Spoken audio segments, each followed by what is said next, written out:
Cara beriman kepada takdir Allah beserta manfaatnya. Agar keimanan kita terhadap takdir, yaitu qada dan qadar, menjadi sempurna, maka kita harus meyakini akan 4 hal. Pertama, meyakini bahwa Allah itu Maha Mengetahui. Ketahuilah bahwa sesungguhnya Allah itu Maha Mengetahui dan ilmunya meliputi segala sesuatu. Allah Subhanahu wa Ta'ala berfirman, dan kunci-kunci semua yang gaib ada padanya. Tidak ada yang mengetahui selain Dia. Dia mengetahui yang ada di darat dan di laut. Tidak sehelai daun pun yang gugur yang tidak diketahuinya. Tidak sebutir biji pun dalam kegelapan bumi, dan tidak pula sesuatu yang basah atau kering yang tidak tertulis dalam kitab yang nyata, yaitu Lauh Mahfuz. Surat Al-An'am ayat ke-59. Kedua, takdir telah dituliskan di dalam Lauhul Mahfuz. Kita harus meyakini bahwa Allah Ta'ala telah menuliskan qada dan qadar semua makhluk di dunia ini, dari yang pertama sampai yang terakhir di dalam Lauhul Mahfuz.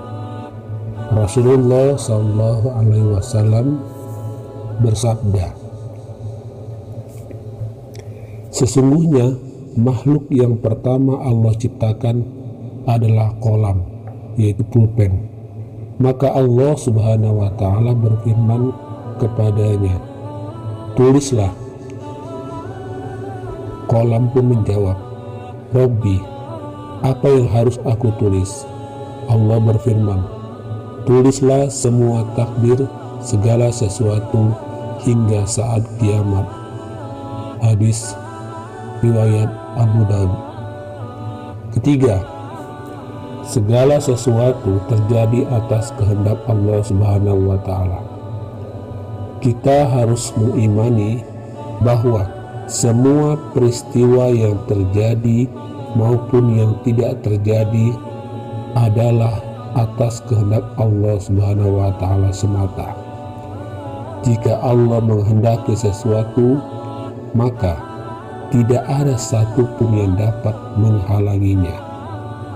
Allah Subhanahu wa Ta'ala berfirman, sesungguhnya perintahnya apabila Dia menghendaki sesuatu hanyalah berkata kepadanya, jadilah, maka terjadilah ia. Surat Yasin ayat ke-82. Kemudian yang keempat, segala sesuatu adalah ciptaan Allah Subhanahu wa Ta'ala. Kita harus wajib meyakini bahwa segala sesuatu itu merupakan ciptaan Allah Ta'ala. Tidak ada yang mampu menciptakan selain Allah Subhanahu wa Ta'ala. Allah berfirman, yang kepunyaannya lah kerajaan langit dan bumi, dan Dia tidak mempunyai anak, dan tidak ada sekutu baginya dalam kekuasaannya, dan Dia telah menciptakan segala sesuatu, dan Dia menetapkan ukuran-ukurannya, yaitu takdirnya, dengan sangat tepat. Surat Al-Furqan ayat kedua. Adapun manfaat kita beriman kepada takdir, qada dan qadar Allah SWT ialah, pertama, dengan orang yang beriman kepada qada dan qadar akan senantiasa dekat dengan Allah, sebab ia yakin betul bahwa segala sesuatu yang ia butuhkan berada dalam kekuasaan Allah Subhanahu wa Ta'ala, sehingga ia akan menyandarkan semua hanya berharap kepada Allah Subhanahu wa Ta'ala. Berbeda dengan orang yang tidak percaya kepada takdir, tentunya orang tersebut akan menyandarkan harapannya kepada makhluk. Bahkan tidak sedikit yang merelakan dirinya menjadi budak bagi sesama manusia. Kedua, bersabar dan tenang ketika menghadapi musibah. Orang yang beriman dengan takdir Allah Subhanahu wa Ta'ala, maka ia akan selalu sabar dan ikhlas ketika mendapat musibah, sebab ia meyakini bahwa segalanya merupakan ketetapan Allah. Dialah yang Maha Al-Hakim, yang Maha Bijaksana. Apapun yang Dia kehendaki pasti mengandung hikmah di dalamnya. Ketiga, terhindar dari sifat ujub dan sombong.